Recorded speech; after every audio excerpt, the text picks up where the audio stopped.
Okay, good afternoon, everybody. My name is Ruth Paserman. I'm a director in DG Employment, and I will be chairing this panel today on the gender dimension on the just transition. And I'm very happy to be here. It is a very topical debate at the moment, as we saw already last week in the COP26. The gap between just transition and gender equality is a key concern that is felt across the world, and it is not just some crazy idea that we had. So we certainly believe that it is important that just transitions systematically address the entire gender spectrum and offer more flexible workplace practices, working hours, and chances. But I'm not the expert here. Today, we will discuss the gender dimension of just transitions, the problems, the opportunities, the solutions, in particular in view of the territorial just transition plans and the fact and the programs for the Just Transition Fund. As I said, I'm not the expert here. The experts, I have a very rich panel, and I really want to thank all of you for your presence today.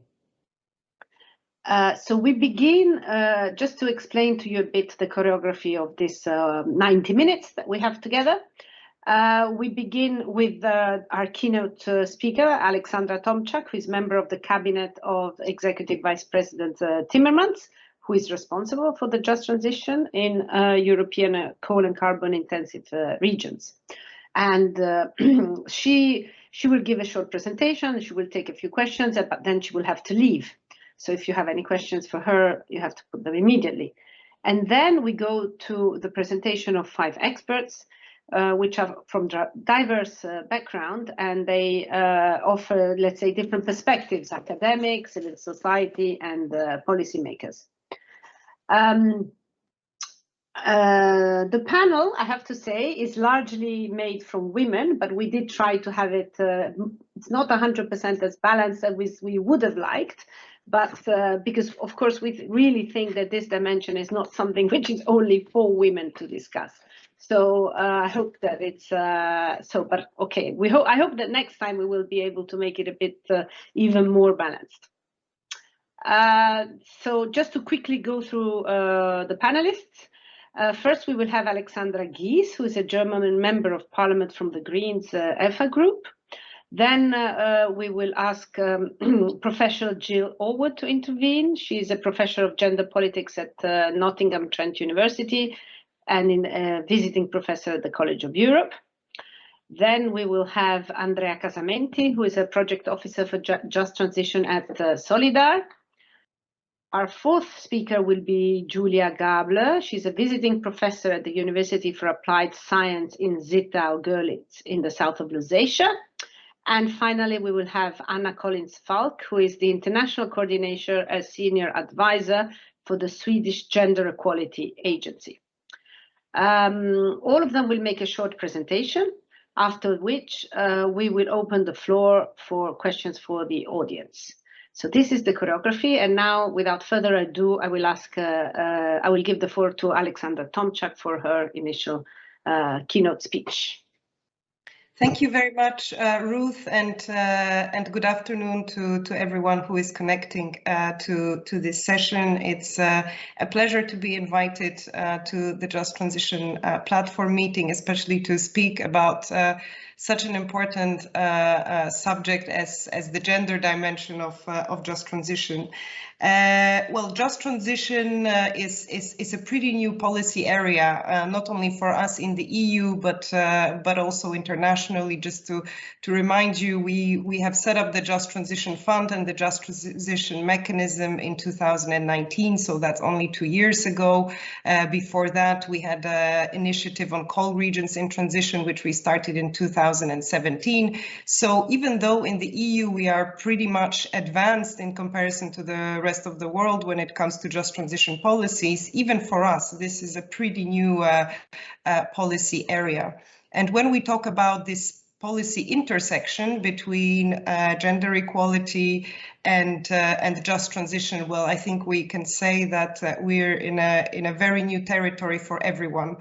So in my opening remarks, I wanted to refer to some of my personal experience and some personal thoughts on this subject. And I wanted to start with showing you a picture, which is on the next slide. I had the opportunity to visit a coal mine in my home region of Silesia. It was a very interesting experience to go 1 kilometer underground and to spend a whole afternoon with coal miners, because this was actually not a museum mine, it was an actual operating mine. The working conditions are pretty tough when you go down to a coal mine. The temperature is around 30 degrees, the level of oxygen is much lower than what you have on the ground. There's a lot of noise, there is a lot of dust as well. And when I was accompanied to that coal mine, I was told that, well, this is a very exceptional visit because women bring bad luck in coal mines. And of course, this is sort of, I would say, something that probably not many people believe in. It's also the visit has proven that, well, perhaps it's not entirely true, because I haven't heard about any security incidents after having visited that coal mine. But I think it just shows a few things, that there might be some gender bias in some of these very traditional industries. And it is also related to, I would say, pure statistics. And here I wanted to go to the next slide. I am focusing on Silesia because this is a region I know very well. This is where I come from.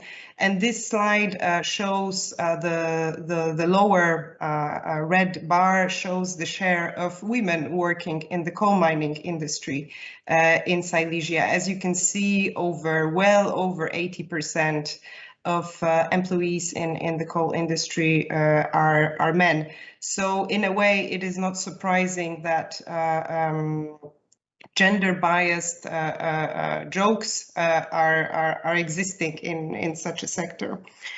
Now, the economics, I think it's fair to say that the economic structures that we see in many of our coal and carbon-intensive regions, because our just transition policy covers both types of regions. The economic structures that we often see in those regions are really based on the initial industrial revolutions. And of course, these revolutions have taken place in a context which is very different to what we see today. In many countries, women still did not have voting rights back then. With the European Green Deal, we have an opportunity to build an entirely new economy. And it is true that what we have presented in 2019 is a roadmap for a complete overhaul of, for example, our energy system. Still today, even though we have made a lot of progress, more than 70% of our energy needs are satisfied by fossil fuels in the EU. And this goes well beyond the electricity or the power sector, the power installations that we see around us. It really also affects our buildings, our transport, our industry. And if we take into account the fact that over the next 3 decades, we are planning to almost completely remove fossil fuels out of our energy mix, and we need to move to zero emission transport, to zero emission buildings, to zero emission power generation, this gives us an opportunity when we are building these new economic structures to take into account the concerns and the priorities of the society today, which perhaps weren't there when the first industrial revolutions have taken place. And indeed, it's a massive opportunity because we are planning to spend a lot of money on building these new infrastructures. The European Green Deal investment plan is going to mobilize 1 trillion euros over the next over the next decade to make sure that we can fulfill our objectives. And I think at the core of the concept of just transition is an acknowledgement that things don't necessarily fall into place naturally or on their own. Just transition concept recognizes that you need policy intervention to make this transition fair. So in a way, it's not because we are moving to green jobs that these jobs will automatically be equally spread across the whole regions, across all the regions in the EU. It's not because we're moving to green jobs that there will automatically be quality jobs. And it's not because we're moving to green jobs that transition will necessarily be virtuous from the point of view of gender balance. So we need policy intervention. We need to intervene if we want to correct some of these inequalities that have existed before due to the, let's say, the heritage of the old economic structures. So our just transition policy, I think it's fair to say, recognizes that different member states have different starting points, and we have to assist some of them a little bit more. We have the Just Transition Fund is distributed in such a way that takes, for example, GDP into account. It is also at the heart of our cohesion and regional policy. We also have the Modernization Fund that takes into account different starting points of member states. I think it's also fair to say that our just transition policy recognizes differences between regions, hence this regional dimension of the Just Transition Fund. It is about supporting regions based on the impact that we expect our policies will have on specific regions. The third dimension, I think it's also fair to say that we are now with the Fit for 55 package moving towards a recognition that some households will struggle more than others in this transitional phase. That's why, as part of the Fit for 55 package, we propose to create a social climate fund where we want to support the most vulnerable families so that they can afford having access to clean transport, a clean heating system, renovating their houses, and also in this transitional period to have access to income support. Now, the question is, what is the, how do we take into account the gender dimension in these policies? And here, if I may ask to move to another slide, to the other slide. Our Just Transition Fund regulation already mentions the role of women and the role of gender equality. We definitely realize that the Just Transition policy and the Just Transition Fund with its broader mechanism is an opportunity to address some of these inequalities. So we have it as a political objective and as a principle. We, of course, expect that this will be taken into account. This text that you see on the slide is taken from the JTF regulation, so we expect that this will be taken into account in the process of JTF programming. But I think the most interesting question for this panel, and well, possibly we won't be able to exhaust this debate, is how to actually do it in practice, how to translate this, what we have here as an objective in the Just Transition Fund regulation into something tangible that changes the reality in those coal and carbon intensive regions. Because of course the risk is that if you only address the social group that is about to lose their jobs, and this social group is only composed of men, well, then we are sort of missing the picture on half of the population living in these regions. So even if we put in place a stakeholder consultation policies, social dialogue processes, we still have to make sure that we design this process of just transition in a way that can allow regions to locally own this transition, but not only by those who have lost or whose jobs might be impacted, but by all those who will be living in those regions, and in a way should be participating in the design of the vision for the regions of tomorrow. So if I may perhaps finish this these introductory remarks by flashing out a few ideas. I think that for those of us who have worked on policy design, we know that the first step is to gather data, is to know, what is the scale of the problem, how do we define the problem, and for this you need data. It's one of the principles of better policy making or good policy making. I think it's fair to say that we don't have enough data on the gender dimension of just transition, and this is definitely something that we should work more on. And also this is a message to all the stakeholders that are listening to this session, that this is definitely something that would help us as policy makers reflect on our policies. Second, I think as the JTF is being programmed, it would be very interesting to see how different regions are taking into account and integrating this political priority of promoting gender equality in their just transition plans. And I think the just transition platform is ideally placed to allow for a comparison of ideas here. And the last let's say remark I wanted to make, I think it's really great that we are having this panel here as part of the Just Transition platform, and I expect that this is just one of the first, and that in order to go deeper in this subject, we will need to make this a more regular part of our program within the Just Transition platform. So I want to perhaps pause here and see if there are any questions. This is just I would say an outline of how we can think about gender and just transition, but recognizing, as I said, that it's a very, very new policy intersection, and that we're just at the beginning of, I think, the discussion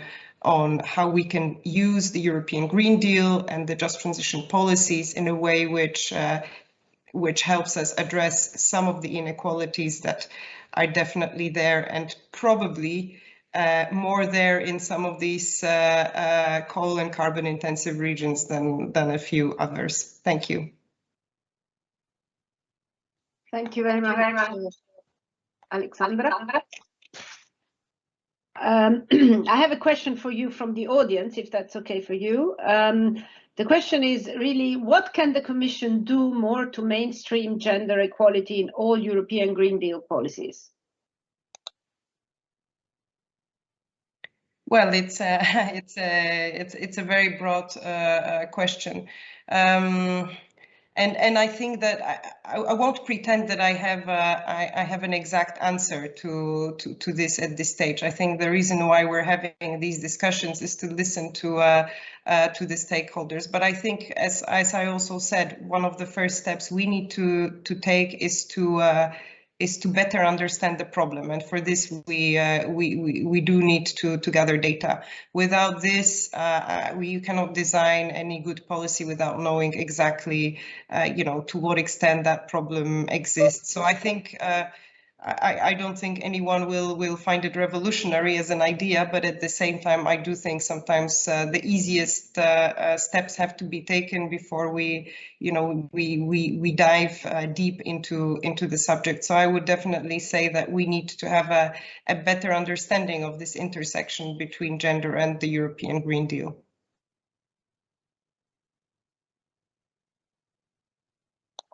Thank you, Alexandra, and thanks a lot for your contribution. Are there if there are no other questions, perhaps we move on, because I think we are more or less at the time where you were supposed to leave in any case. So perhaps we move on to our panel. Thank you very much, Alexandra, for your contribution. And if I would really have the pleasure to give the floor to Alexandra Giese. She's a German member of Parliament, of the European Parliament, and she has been very active, as I have seen so far, I may be wrong, on exactly on this issue of making sure that the can I say, money in support of the just transition is not only directed at men. I think that's the key point. But perhaps, Alexandra, you can elaborate on how can we create more space for women and gender diverse people in the key transition industries. Thank you very much.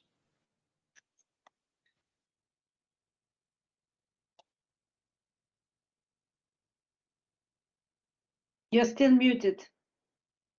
You are still muted, Alexandra. Okay, now can you hear me, right? Oh, we've been doing this for a couple of years and we still get it wrong. Sorry. So first of all, thank you very much, Ruth, for the introduction, and thank you very much for having me. I think it's great that we are seeing this debate really picking up speed, the role of women, of gender equality in the transition, because I had the feeling when I started working on this topics, not even on transition regions specifically, but on the role of women in the economy, especially during crisis, there was really basically no awareness. And I think the EU conversation on transition in general is still strongly focused on male-dominated industries and on men's needs. But I see things are moving, and I'm very happy to see that. One of my first experiences in this topic, I really deal with digital industry usually, but I was sort of thrown into the topic as a feminist when COVID came. And I was one of the German advocates for the Recovery and Resilience Facility that we got later. And then when it came out, really, I was very disappointed because women were not even mentioned. And that was clearly an economic and health crisis that hit, from an economic point of view, women a lot harder than men. And everybody, you know, experienced that, seeing our friends taking care of their children, dropping out of their jobs, and so on. And we saw the stats later in the hardest effect, the countries that were affected most, like Italy. It was unemployment, really, even in a medium term, really hit women harder than men. And when I started with my campaign, half of it advocating for giving half of the funds of the Recovery and Resilience Facility to women, I was told, well, the economy is not gendered. If you invest in the economy, you will create jobs, and men and women will benefit equally, which is already an assumption that is not true, but I will not discuss this now. I was later involved on Parliament side as a shadow rapporteur for the Green Group in the negotiations on part of Parliament's position on the JDF, and also in the trilogue for the public sector loan facility, which is one of the pillars of the JDF. And there I was told, well, you know, Ms. Giese, you keep talking about gender equality and these gender impact assessments, but here we clearly have minors losing their jobs. So these are male jobs, these are men losing their jobs, and we need to create jobs for men. And I think it was very interesting to see those double standards, because in the COVID crisis, it was clearly women losing their jobs, and the money was directed at male-dominated industry sectors like digital, like energy, and so on, like the green sector. And speaking about the JTF, it was clearly men were losing their jobs, so we had to give jobs to men. So I think this is the first thing we need to overcome to change this conversation in the European Union on transition. And that transition doesn't mean to replace exactly the jobs for the same people who lost them, but to create an environment that is conducive to a sustainable growth and where everybody finds their place and can give their contribution. And I'm very happy to see you promoting this. I heard Alexandra Tomczak speaking about, well, we still need to collect the data, we know very little, and we have one very interesting case, and I'm very happy to see Julia Gabler among us, who knows this case very well, a lot better than me, and I hope she will comment on it. And it's a case of a German transition region called the Lausitz, which has already undergone a region from a state-controlled industry, economic kind of setup, to a capitalist setup with the German reunification. And where we have seen that there has been, in that first transition, there was a focus on male-dominated industry, on industry jobs. And what happened in the end is that young and educated, particularly young educated women tended for a long time to leave the region. And that meant men were left behind on their own, and social cohesion suffered, economic growth suffered, because when you don't have the women, the care work isn't done, the social relations are harmed, and you don't have children. And when you don't have children, people will not invest in that region. So you have a problem from a social and political point of view, but you also, because there's no good quality of life, but you also have an economic problem because you don't have a young generation when the women leave. So I think that's a very interesting case in point, and there are interesting case studies really analyzing the causes, but also the measures, the provisions you can take to solve that problem. And I think this is really a case we could learn from in the EU for all the transition regions, which is really important. So in general, what can we do, especially at EU level, which is the level I know best? I think rather than making on EU level suggestions for specific solutions, for example, how to get women into particular industries, because there I think the Lausitz is a very interesting case in point, because in former Eastern Germany, women used to work in technical roles. The stereotype was a lot less stronger than in Western Germany or in Western Europe, where that's not usual. Nevertheless, women were pushed out of those industries and struggled getting back, or maybe didn't want to go back. So that's interesting too. But what we should do at European level is, first of all, make sure that decision-making bodies, in decision-making bodies, women are represented. Women are half of the population. They should be represented 50% in all decision-making bodies. If you can't influence that from an EU level, because obviously we can't influence all the decision-making bodies, at least set up a process to make sure we listen to women. Women are extremely competent. They usually know what they need, what their communities need. They think their communities needs together with their own. So if we listen to them and take their competence seriously into account, we will get to better solutions. You know better than I do that when you talk about industry, coal mining, but economic affairs in general, there's usually 1 or 2 women, if at all, at the table. Now, ministers for economic affairs in the EU, 24 out of 27 are men. That's a male quota of something like 85%, and that's the decisions that are taken. So the first thing, decision-making bodies, listen to women. The second thing is distribute funds equally to both genders. And this is where usually people tell me, oh, that's not doable. How should we do that? We can. I mean, there are areas where you can do a head count, and that's a typical thing, the typical example people come up with in education. If you have training courses to requalify people, to retrain people, just do a head count and make sure you have as many opportunities for women as for men. But also when it's about investing in companies, in infrastructure projects, and so on, you can have quotas for women-led companies or for women entrepreneurs. It's not that difficult. It's just that what is lacking is really the political will. I tried to introduce a 30% quota for the digital window of EU Invest, and it was really, really difficult from a political point of view, because gender equality is all fine as long as it's just empty words, but as soon as you try to redistribute the money, it gets very difficult. Infrastructure, I mean, there's a lot of infrastructure investment in transition regions. Infrastructure is not gender neutral, and this is something that very few people know, and I think DG Move is really making an effort there from what I'm hearing. It's not the same whether you build a highway or whether you promote public transport. Women make different choices, and women don't like to live in regions where you don't have public transport. And this is something you can really influence from the EU level. So don't think that there is any sector that is gender neutral and where gendered choices don't matter. Everything matters. Care, provide high quality childcare and schools, because if you don't have that, women don't want to live there, and especially young women who might want to start a family, they will leave. And quality community life, and this has all to be an integral part of a transition project. It's not just the male jobs, it's not just the industry, all these factors are equally important. Then when it comes up to opening technical sectors. But I think, the important thing for the EU is to create really this kind of conducive environment, 50% representation, 50% of the funds. I know this is not easy, but it can be done through gender and impact assessments, for example. That's the first thought. And then maybe leave it to regions to come up with ideas. If you listen to the right people, they will have the ideas, and every region will come up with different kinds of projects. So there's not the one blueprint. Just make sure the resources are equally distributed and everybody is at the table and can speak with the same weight. If you want some more specific measures, I'm not a great expert in energy industries, but I do know the digital sector, and some things we have come up with. Well, first of all, tackle stereotypes.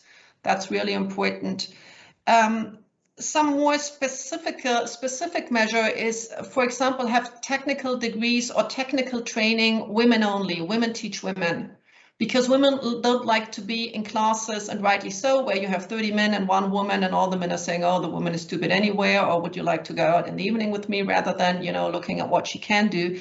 If you have women-led training, this completely changes. There are great projects all over Europe, like cybersecurity training only for women, where women really enter very highly male-dominated, highly technical sector in a very short time. So that's something easy to propose. At university level, but also at a lot more informal training level. All levels just have women teach women, women-led courses. That works. Make sure women-led companies and women entrepreneurs can get money. And what we don't want to do is say, fix the women. It's the girls who have to make the right choices and to go into STEM. Create a conducive environment, and women will make intelligent choices, and they will also go where there's quality on life and where there's money. And I stop here. Thank you so much.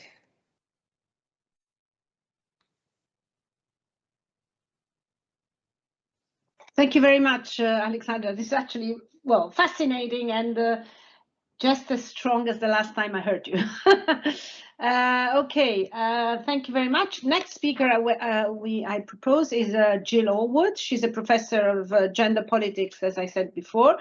And I would just ask Jill if you could, building a bit on what Alexandra just talked about, when we talk about the gender dimension of the just transition, are we really, how can we expand that and indeed look at the employment of women beyond looking just at technical, let's say, employment, as Alexandra was mentioning? Thank you, Ruth, and thank you, Alexandra. That was a fascinating contribution, and it's a real pleasure to be here on the panel with all of you. So when we look at the just transition through a gender lens, that means thinking about the ways that climate change and actions taken to address it impact differently on different people according to where they're situated on a series of structural inequalities. Gender is probably the most pervasive inequality in the world. In the EU, gender inequalities are reducing very slowly, as we've seen, and in some cases they're stalling or they're even regressing in the context of COVID-19. So recovery from the COVID crisis will coincide with our efforts to respond to the even greater climate crisis, and it's crucial that a gender perspective is applied to all aspects of this work. So what this means is that we need to do more than looking at the situation of women, as we've already heard. It means more than adding policies aimed at women onto unchanged structural approaches to greening the economy. Instead, it means looking at how gender relations operate within the affected societies and how this can be changed in order to remove gendered inequalities. So this means thinking about health and care and education and violence, as well as employment. When we talk about women, we also need to ask which women. Gender inequalities intersect with other structural inequalities, and these include inequalities of region, disability, age, class, ethnicity. Recent research on gender and climate change, for example, has shown that sometimes class matters more than gender. For example, in the emission of greenhouse gases, where a professional woman might have a similar carbon footprint to her male colleagues. We need to look at the way that these inequalities intersect to produce specific experiences of climate change and climate action, and this is what we refer to as an intersectional approach. COVID-19, as we know, has shone a light on existing inequalities and the way that they can be reinforced or even exacerbated in times of crisis. And we can learn a lot from this, and we can return to thinking more seriously about what it means to mainstream gender throughout all policy issues and all stages of policy making. So a very positive aspect of recent attention to a just transition is the renewed interest in mainstreaming. Mainstreaming is an important and potentially transformative tool. Gender mainstreaming is now more than 25 years old.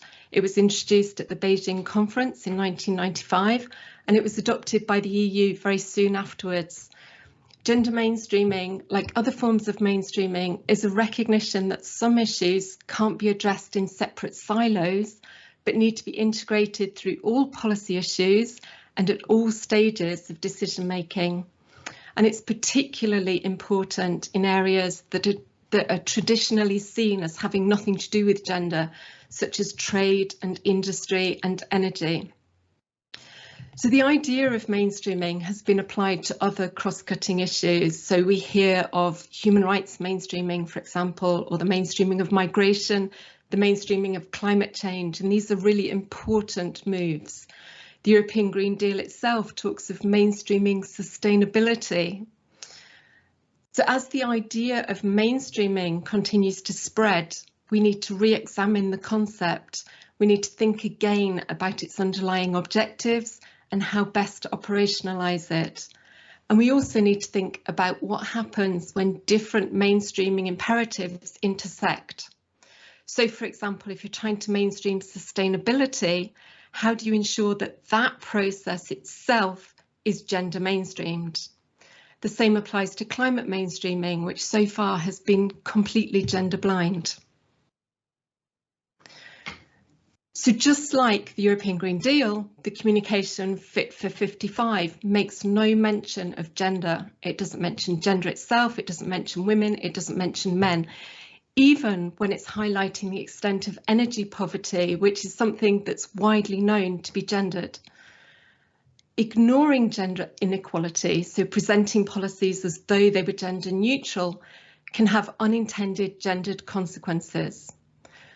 The first priority in achieving a just transition then is recognising inequalities so that they can be addressed, the question of collecting data, but really recognising what this means in terms of the inequalities and the impact on people's lives and people's experiences, an impact which is differentiated.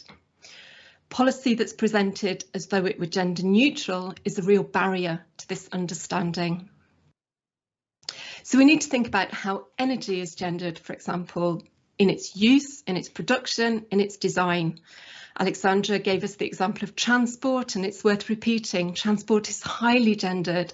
Men are more likely to drive cars, women are more likely to use buses. So the decision to build a new motorway instead of investing in local public transport will have a highly gendered impact on people's lives and experiences. And we only know this if we go looking for it. And to do that, we need to use tools like gender analyses, ex-ante impact assessments that really take gendered impacts into account, instead of simply seeing gender mainstreaming as a box that needs to be ticked.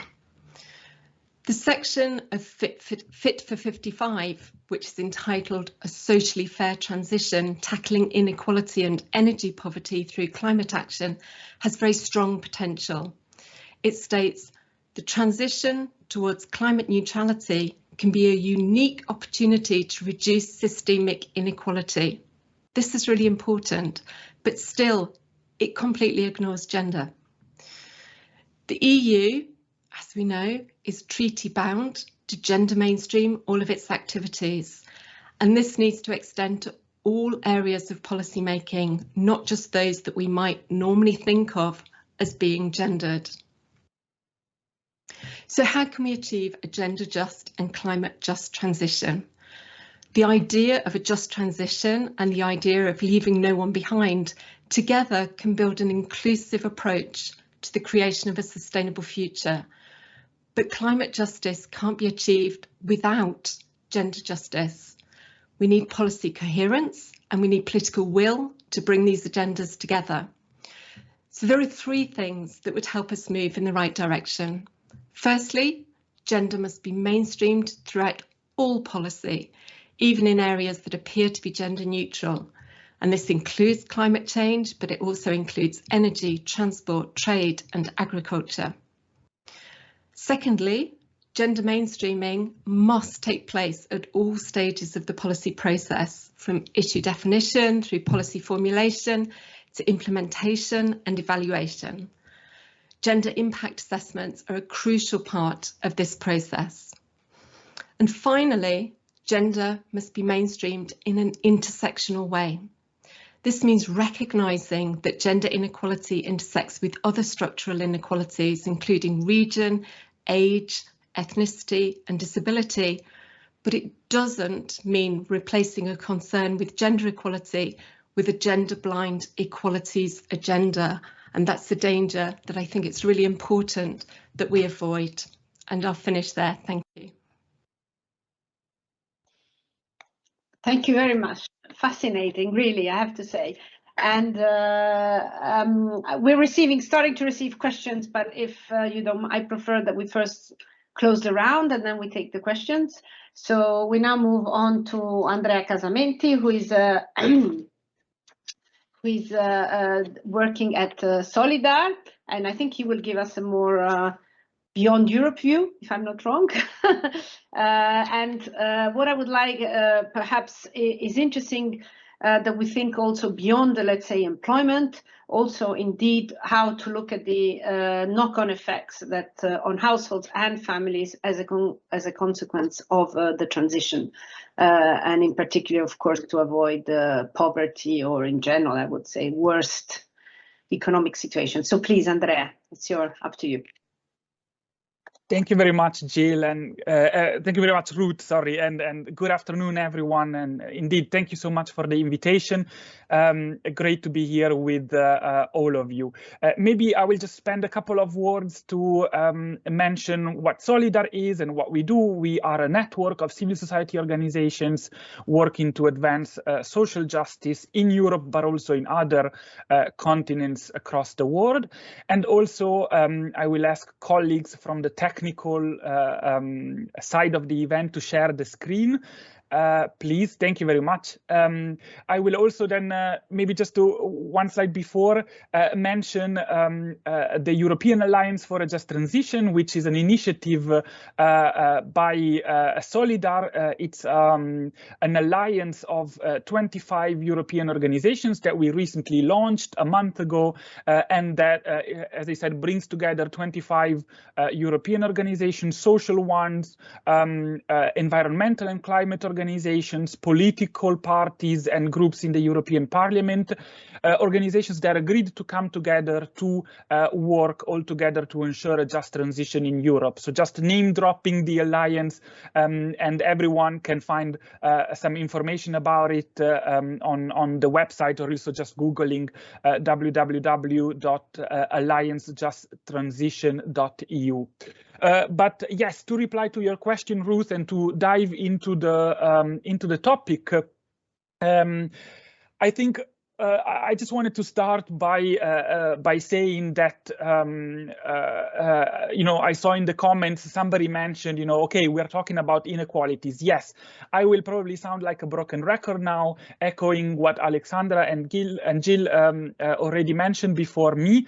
But indeed, in order for the transition to be successful, if we want to be effective in dealing with the climate and environmental crisis, we need to deal with inequalities. And I think it's important to repeat this and to say it over and over again, because still very, very often we are asked, but what does the transition have to do with gender equality when women represent 22% of transport workers in Europe, 32% of renewable energy workers, and just 10% of construction workers. So I think now, switching to the next slide, please, it's very important to continue to repeat that the transition has everything to do with inequalities, starting with the fact that the world's richest 10% are responsible for more than double the amount of emissions as the poorest half of humanity. And the emissions of the richest 10% are equal to the emissions from the other 90% of the world population. So once again, the transition can only be effective and successful if we tackle inequalities. And when I mention the 10%, we're not talking about just billionaires. The 10% include people whose salaries are over $32,000 per year. So we're talking also about you know, as I said, not the Elon Musk of the world. And so looking at poor people and vulnerable people in Europe and across the world, I think it's quite known, but important to repeat, that poor people and vulnerable people, the majority of them are women.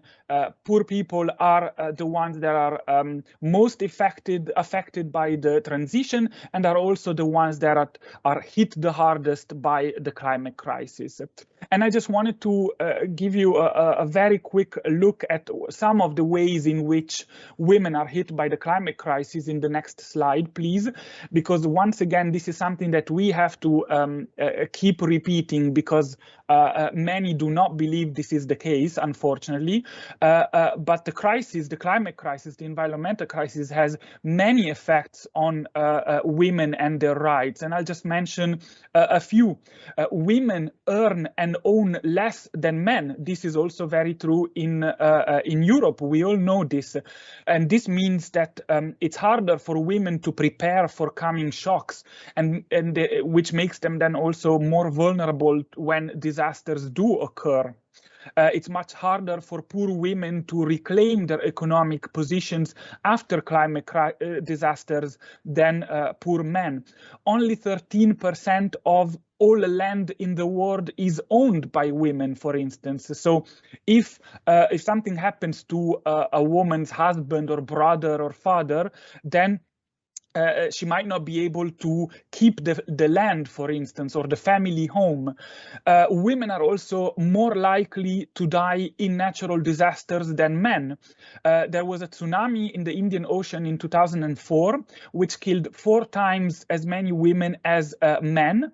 And this is because in many cases, women had stayed behind to look for children when a second wave hit. And also, of course, because of gender roles, women didn't know how to swim, and then more women than men died in tsunamis. On top of that, we all know men's violence against women spikes in the wake of disasters. Disasters make also many women and girls more vulnerable to exploitation, and there are many more effects of the crisis on women. So if we could just go to the next slide, please. So this was just a very quick overview to indeed stress how the transition and climate action is and must be an instrument to advance gender equality and to reduce inequalities based on gender all over the world. And this starts for us at Solidar with a few things. First of all, we call for a wider understanding at European level, but of course also a wider level of just transition that doesn't look at only employment, but also at all other elements in our societies: education, housing, of course, social protection, transport, and so on. We call for the gender dimension of the climate emergency to be fully recognized, and for gender equality to become a priority of any climate and social action. And some of the things that the previous speakers already mentioned, such as the importance of mainstreaming gender in all policies, energy policies, transport policies, agricultural policies, and more, enact policies that promote work-life balance, fight gender-based discrimination and violence in the workplace, close the gender pay gap, develop awareness-raising initiatives on the roles that women can play in the transition, and once again also stress the importance of giving decision-making power to women who unfortunately have less influence over decisions about the transition than men do. And this starts, for instance, with engaging, I'm thinking about the Just Transition plans, with feminist organizations in all the countries and regions. This was just my input, and thank you very much for the attention. Thank you very much, Andrea, and thank you very much for keeping the time. Excellent. So we can go straight on to the next speaker, which, as I announced before, it's Professor Julia Gable. She's a professor at the University for Applied Science in Zittau-Görlitz. I think we're interested, I think Alexandra also mentioned you before that the specific experience of the East German region, and perhaps you can talk also more specifically about how women can be included a bit, like was mentioned before by others, to really be local actors for change. Yeah, thank you very much, everybody. Good afternoon, ladies and gentlemen. Thanks for the invitation. I feel as pale as I look like. Thanks for these very impressive inputs and speakers before. This is my first occasion to talk in such a round with you, so thank you very much. I try to add the perspectives, the bottom-up perspective on just a transition issue from Lusatia, East Germany, East Saxony region, coal exit region. I try to point out the crucial obstacles of transforming engagement from productive coal industries to green decarbonization and caring for nature and well-being slots. Before that, in general, since the 90s, young qualified and professional women leaving rural areas, in particular coal regions, with the consequences of diminishing and reducing local capacities for transformation. As a result, more patriarchal decision makers and less structural effective cooperation sticking to technological reindustrialization projects, excluding female-driven support for participating and reproductive restructuring processes. That means instead of including solution processes, they get kind of rid of them. We have the empirical evidence on regional research that the gender gaps, following even your explorations too, on topics on regional development, public transportation, education, caring infrastructure, social cohesion, and the cultural adjustment to sustainability politics. That means the regions and local decision makers in East Germany are also tired and fed up on structural change progress and reminders of gender justice. Nevertheless, women are most relevant protagonists of local climate change activities and cultural adjustment in the region, with little power for implementation and a lot of voluntary work. e.g. education, public attention, politics, green solutions, building up organizational capacities, and working on alliances of public administration with civil society, etc., to support the SDGs. To sharpen the analysis in decision-making arenas, gender justice is an issue for women only, and only those women that deal with it. That what we are doing in the region, we try to strengthen the position of women by networking, e.g. the Alliance of Equal Opportunities Officers in Lusatia. So that means they miss not just the financial engagement, then that what you just pointed out, the political will, that the equality mission is the main focus for the regional transformation processes. As well, the normative and deliberated political decision of coal exit, the legitimation process, needs a mirror in the regions. So that will say less technocratical framing and more actual power for those activities that implement sustainable solutions on local level. As to say, kind of living infrastructures, installing living infrastructures. It is a wicked problem if you look at the investment law for the coal regions, that we need a very speed-on decisions, but more time for the inclusion perspectives. So this is a tricky arena for those involved. So I would suggest the urgent support for upgrading gender in decision-making arenas and supporting the process of capacity building on local level.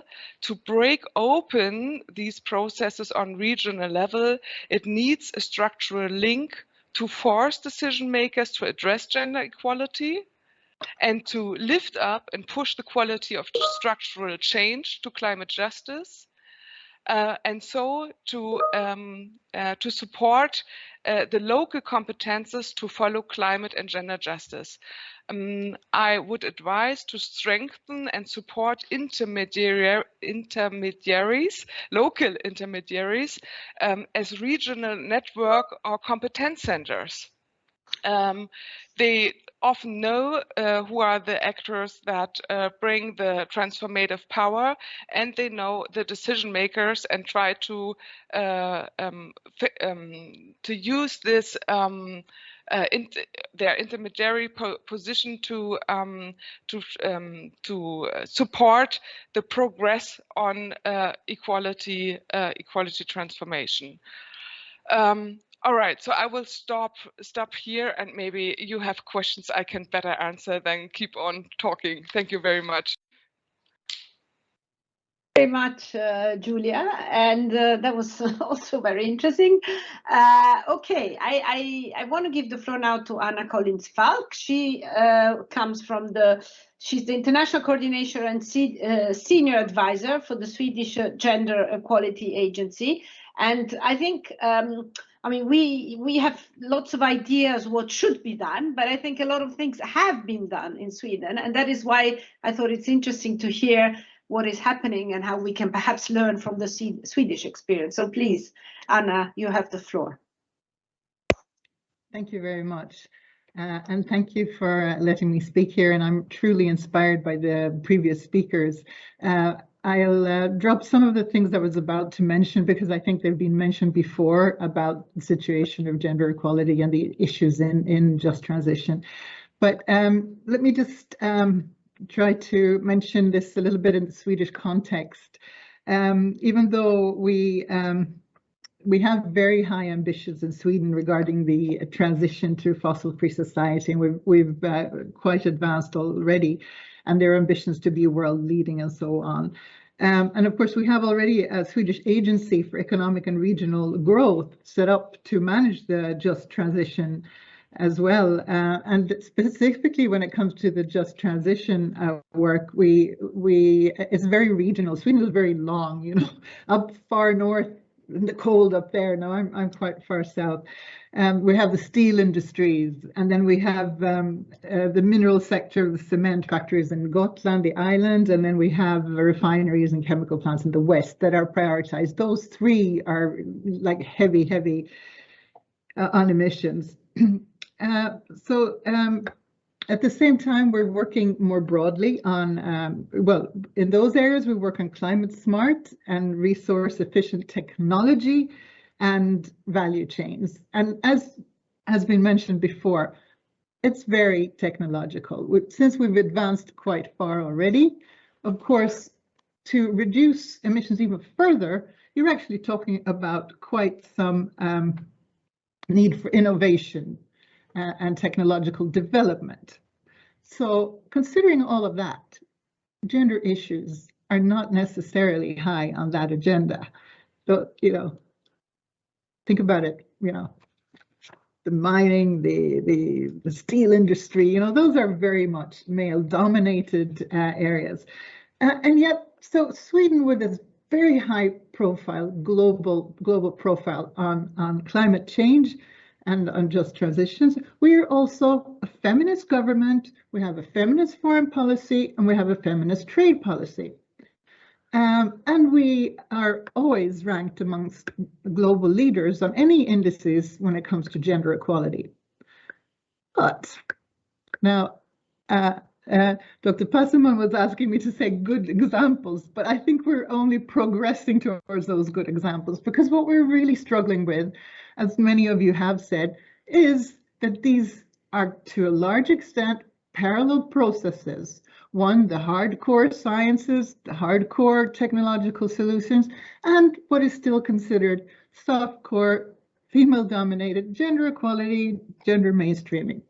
But the difference that has been made now since we had a feminist government and with a lot of government assignments is the requirement for gender mainstreaming in to the government agencies. And now we're talking gender mainstreaming within the Agency for Conservation of Nature, the Energy Agency, Transport Agency, of course, Economic Regional Growth, and all of these, well, all of the government agencies.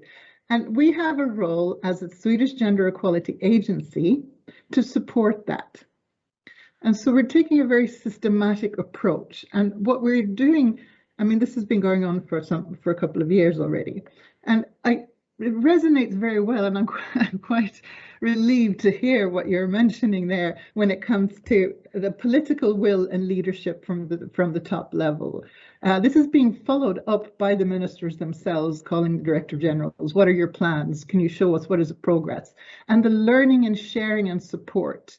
The need to base this on a thorough gender analysis, but that the work itself is carried out by those who are part of the core. They're not just hiring a gender expert, come in and develop a gender action plan for us, you know.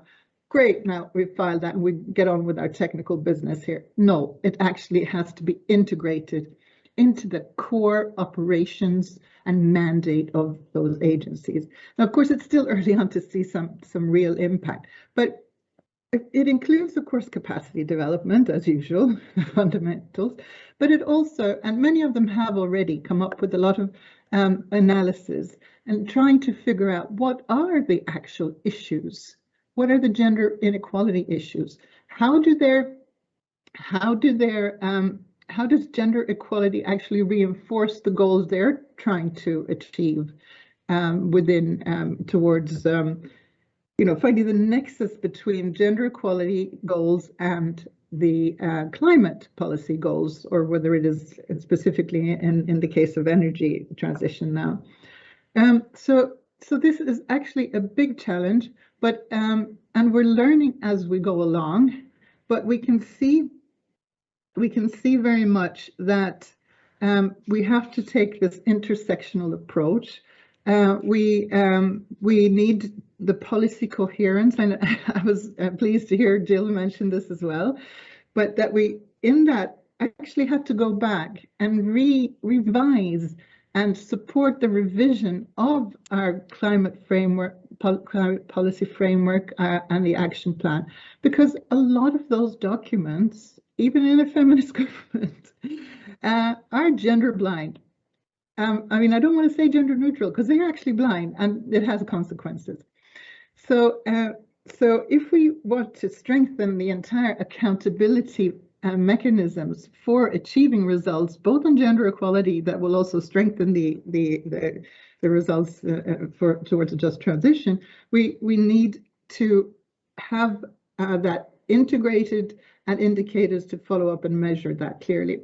So, of course, some of the gender mainstreaming part of it will also include representation, participation of relevant stakeholders, different groups, women's organizations, indigenous groups. I'm talking about the north of Sweden. We have indigenous populations there, the Sami people. We're talking about fishing industries. We have different groups, and we have a very high level of labor force participation in Sweden, women's labor force participation. And we also, but we have a very sex disaggregated labor force. So again, underrepresented in STEM, I mean, just like everywhere else. And we still have a pay gap. So where is it that women find their opportunities in leadership, especially in these? And where do they find their opportunities in this transition and in digitalization and so forth? So all of those things are part of it. But since we have 6 gender equality policy goals, we're also trying to make sure that awareness and understanding of those are part and parcel of the planning in just transition. And that is not only representation, of course, it's how do you support participation in leadership and in STEM education. You start already with gender equal education. So starting way back and getting education sector involved as well. And then we have the areas of ending men's violence against women. We have economic empowerment of women and the labor related laws. We work with the social organizations, and we work with the labor unions. There's a very high level of membership in unions in Sweden. So they have a very important role to play in this, in actually supporting a just transition, and both through social dialogues, but also through capacity development and organizing and support for that. So in many ways, our gender mainstreaming work is put to a test, you can say, in that we have to develop our capacity, in that our partner agencies have to develop their understanding of how sexual exploitation and harassment in the workplace are actually factors that and decent work and so on is actually part and parcel of some of this work. And to have a bigger picture and to include women and representatives of different groups of stakeholders, including, different groups of stakeholders throughout the process. So overall, I think we're trying to, let's say, walk the talk, because we are keeping the flag high on climate, energy, just transition, and on gender equality and as a feminist government. But it is a struggle to get the two to meet, but the synergies are paying off, and it's really, really important. Yeah, I may not be able to answer Ruth's question of good examples, but you know, this political will towards that and the commitments have Yeah, well, let's say we're very busy at the moment, and we hope and we're quite believe that it will, in the long run, garner quite some results. I wasn't very specific, but it's hard to be specific in 10 minutes. Oh, I think it was actually very useful to see concretely how the government can put things together and like you say, make the two streams work together. So actually, it was a very concrete example, to be honest, for all of us. Thanks a lot, Anna. And I think we're done with the rounds, and so we're happy to go for questions. I have some questions from the audience, a lot actually, a few in the chat. So perhaps let's start with the concept of the transformation of a region, because at the end of the Just Transition Fund is about transformation of regions or territories which are focusing at the moment on particularly polluting sectors, as was mentioned. And the questions, there is a question on the issue of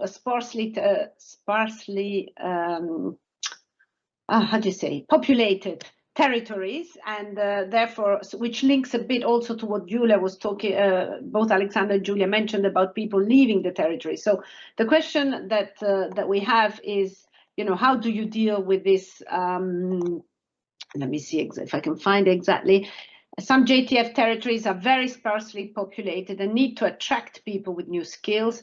How should they take the gender dimension into account?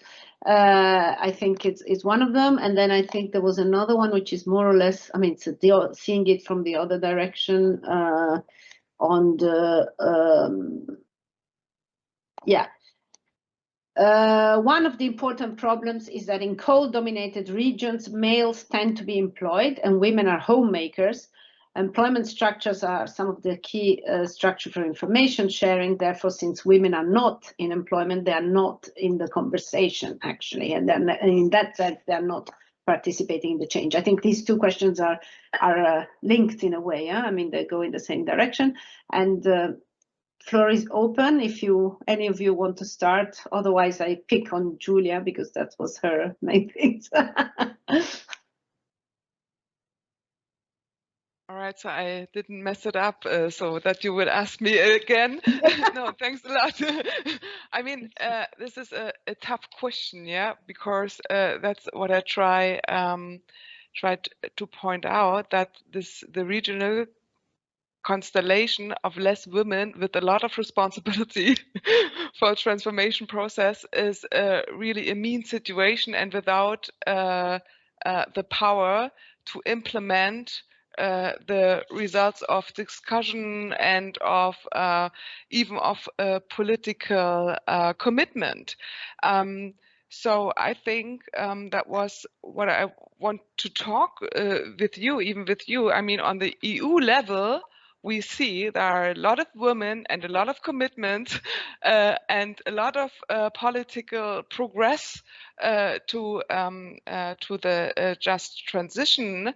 And in the territorial situation, it's kind of like the other side, the dark side, maybe, I don't know, of this constellation. And it's my vivid question: how can we link the regional decision processes to force them to address gender equality? And there could be one support about the perspective or the activities of intermediaries. That means people that know the strength to involve women in these questions and but don't leave them alone. They build a constellation of different actors, of different sectors, and kind of moderate the process of finding local solutions for employment situation. But like we said, the whole well-being of life. Yes, children support, education, and all these topics. And so I think it is a topic-leaded process that needs intersectional actors that deal with the same topic on regional level. And that's why I would support, or I want to think of local or regional network or competence centers for just transition. So then we have the local and regional level, and the inclusion perspective is more to the people than to the structural huge thing. You know what I mean? What I want to point out? Yes, thank you. Very interesting. I agree. I think I have a few other speakers who want to intervene. I think Link also, while they were nodding. Anna, perhaps first, she raised her hands first. Anna Collings-Falk. Okay, thank you.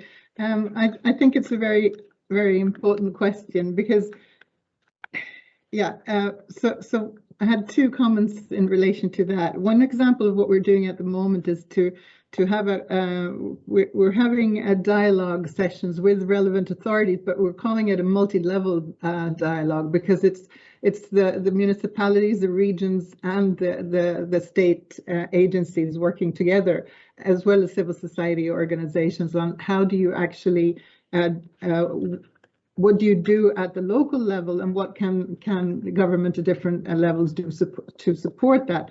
But when it comes to women's participation or women are not included in the processes, I think we have to look beyond, certain specific initiatives there. It is also the bigger picture of long-term strategic investments that we have seen in Sweden over last 50 years when it comes to social welfare policies, and it's we're talking about parental leave, subsidized daycare, getting women into the labor force in the first place. Let alone dealing with the stereotypical gender roles when it comes to what career options and so forth, so that we contribute and support that, and also investments. So of course you can it's expensive, but if that doesn't work hand in hand, all of those issues have to come together. Thank you. Thank you very much. Alexandra Gies, you wanted to intervene? Yes, thank you. On the scarcely populated regions, I think it's sort of like everywhere. They make sure that women have better opportunities there than elsewhere. For example, if you distribute European money, make sure you set aside a percentage, a share of every fund only for women that can only be spent, and it must be a high share that the region can only use if it's spent on women. And then, involve women in making the suggestions on what the project should look like. So if women feel there's a great opportunity that they might not have somewhere else, they might consider moving in that region. Maybe they're from the region and had to move somewhere else in order to get a job that's up to their qualifications, but they would love to go back to where their family lives and set up, I don't know, an organic farm or whatever kind of industry. And if they see in their home region, they have better opportunities to do that because you have the space, you have the land, maybe it's easier to buy a house and so on. And they have more possibilities, more economic opportunities there, combined with good care facilities and some kind of community life and decent kind of transport. They would be ready to move there. Just you have to make sure that some of the public funds really are set aside, are ring-fenced and earmarked for women. Otherwise, this is not going to work because, regions that are dominated by male-dominated industries like coal will probably have public institutions that are completely dominated by men as well. So the decision makers are men, and they will never come up with that idea. That's the problem. Just ring-fence the money at EU level, what we tried to do and failed, but also because, DG Regio and some parts of the Commission were strongly set against it. I know the Commission is a really broad church, and I'm very grateful for this initiative, but there was a role in the Commission, and I think there's some thinking going on. I think one input could be the fact that in the multi-annual financial framework, now we have a gender tracking obligation, and DG Budget is strongly working on that. So they are figuring out where the money actually is going, whether to women and to men. And this is the kind of data that Alexandra Tomczak before referred to that we need. The problem is for transition, we can't wait to have all that data. We have to start now with proactive initiatives. And on the housewife question, I mean, that's basically the same. Ask those housewives what they would want to do and what they think the region needs and what they need. You know, there's nothing worse, you know, already being a housewife might not be the best situation ever, but being the housewife of an unemployed man, I think that's hell. So they might want to step in a sector and taking up a job of themselves on themselves. The important thing is that you don't focus only creating jobs for the same people who lost the jobs, but for everybody in that region, including the women. Thank you. Thank you very much. And I have still Andrea who would like to comment. Then we move to another question.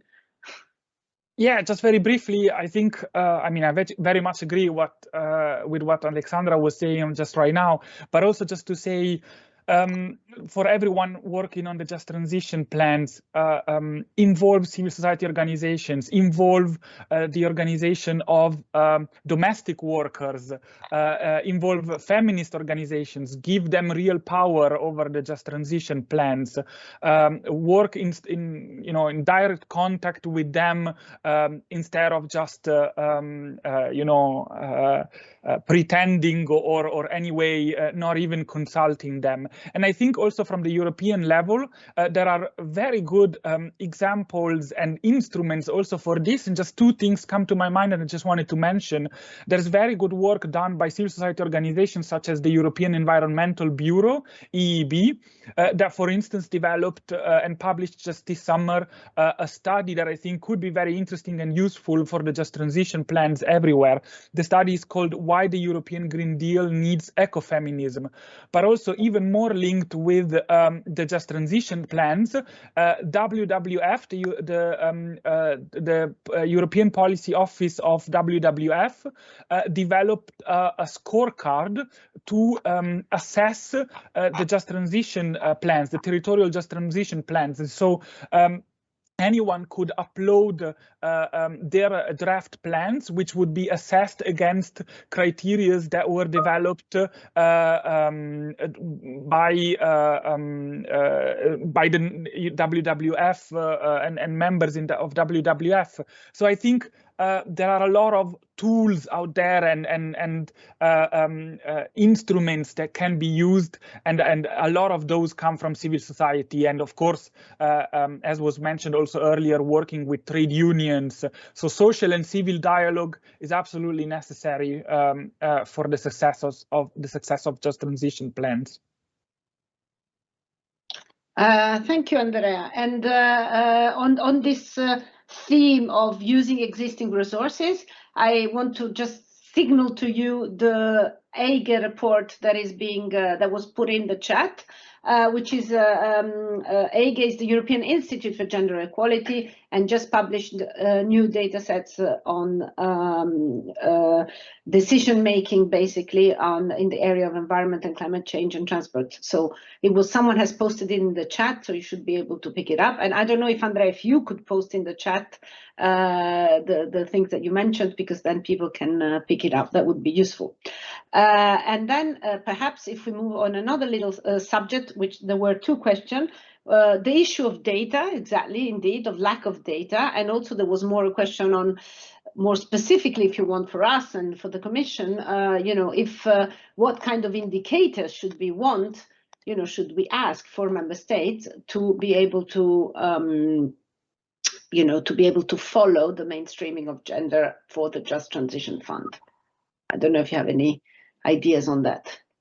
What type of indicators might be used to assess just transition territorial plans from a gender perspective?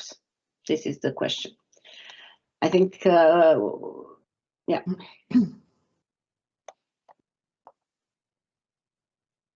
Anyone would like to intervene on that point? I think Alexandra already made the clear points on how she sees it, which is basically about ring fencing fund.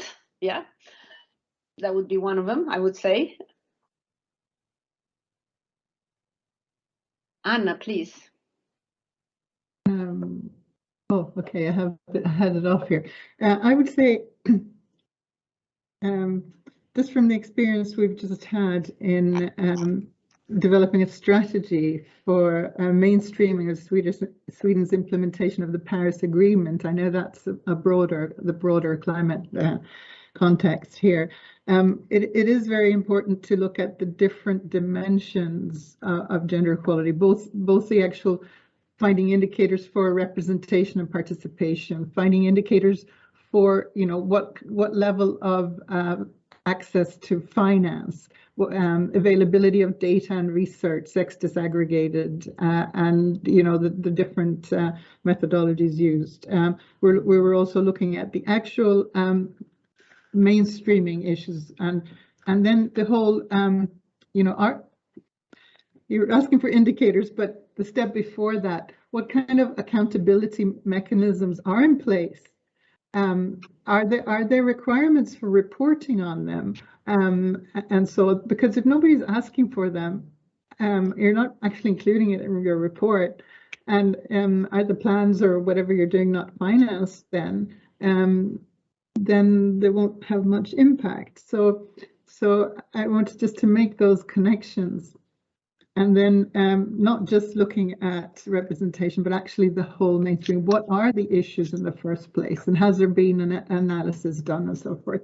So yeah, so I was just going to mention also that I'm part of the AGE expert forum, but we're also within DG Justice. I'm part of the gender equality, the advisory group there. And we're right now developing an opinion within the European Commission on gender and climate change, because the upcoming Commission on the Status of Women in March, the UN Commission on the Status of Women, CSW, the main theme is gender and climate change. So there are opportunities there even to strengthen this, the sharing and learning jointly. Thank you. Thank you. Julia? Yeah, thank you. There is one question with the indicators that struggles me too, because I sit in this regional monitoring committee, and we have the indicators for the investment law, but there is a struggle how do they get in practice? I mean, when you have projects and you just check on if you follow the indicators, but you can't control, how do they interpret these kind of sustainability, for example? What does it mean actually by developing projects? So I have I did the experience that we are still not clear what we are talking about and what do we want in future in the regions. And the first meeting with the territorial platform, the meeting with the group that develops the strategy for Saxony, the men I was sitting in with, they were asking, okay, now this is a Beutegemeinschaft, now we are a team of getting money to the region, but they didn't link the indicators for just transition to an economical progress perspective. And I think we really need to work on it. If not, there is an economical progress and an industrial, but not a social political awareness. How do we translate it in concrete projects, infrastructural constellation and everything? And that's what I really think is a tough situation when you sit in a committee like this and you kind of support a gremium, arena that doesn't has the time to follow this question, what do we actually want by transformational capacity building up things, you know what I mean? So that's really a question, how do we get there to good indicators that follow our intentions and are monitored, for example, by gender budgeting or sustainability budgeting or whatever budgeting, but to have a correctur modus. I don't know what's in English, to so that we can adjust our decisions later on, to correct what we might didn't get in the first step. So that's what I think is really necessary to control ourselves if we go there where we want. That's a very good point, but okay, typically in what we do, I mean, at least anyway in the commission, in the programming, we need to have a clear setup at the beginning, and including possibly with indicators, and indeed I agree that the basic is that all data is disaggregated by gender, but typically it's difficult to change halfway and to say, okay, we looked at participation in, I don't know, regional committees, but we really should have looked at the participation in the big companies or whatever. Yes, I mean, that's very difficult to change on the way, I have to say. Okay, I think we've basically reached the end of our panel. So I just want to thank all the panelists for a very interesting discussion, and the audience for the active participation. Because they're very interesting questions. There are a couple of points that were made in the chat about both from a Romanian participant and another one from a German participant about how can we help to support you to actually make these points in your national your national or regional programming on the funds. So we will, of course, for us the Commission, this has been very useful, and we have taken away a lot of useful information, and we will try, of course, at the European level, from our side anyway, to try and bridge this gap between these two parallel processes. I think this seminar was one of the first step, and we are trying to really look at trying to bridge the gap between the two. What I have learned, and therefore I will push from also, I think, my side, is clearly that we need the two sides to talk to each other much more, that we need to have mainstreaming. Mainstream is starting from the top in the sense of participation in the committees or in the decision-making bodies, etc., which is something we could do. I mean, we can ask that each just transition implementing body should have gender balance. Well, maybe it will not be gender balance, but at least that there has to be women on the committee. That's something that we could, I think, do relatively easily. Of course, there's always the risk that it's just the token, person there. But okay, it's the first step. That's something that can be done.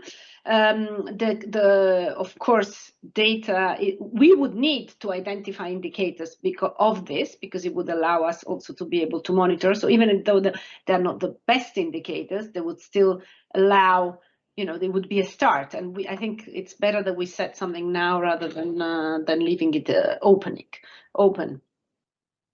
And then comes so this is the general point, and then of course comes the more, let's say, attention on the programming, like not to be gender blind, I think, like I said, in the actual programming of the Just Transition Funds, but that there the program is done as national level or regional level, so it's not the Commission that's doing the programming. So what we can do is highlight where the problems are and things like that, but at the end of the day, I think we have less hand than on saying that we want that committees are gender balanced, for example.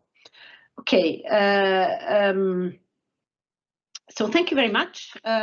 I take these points that you made. I didn't mention the issue that you also mentioned, and we didn't really have time to discuss it, on the intersectionality, but I take that point too. Clearly, it's an issue that has to be taken into account.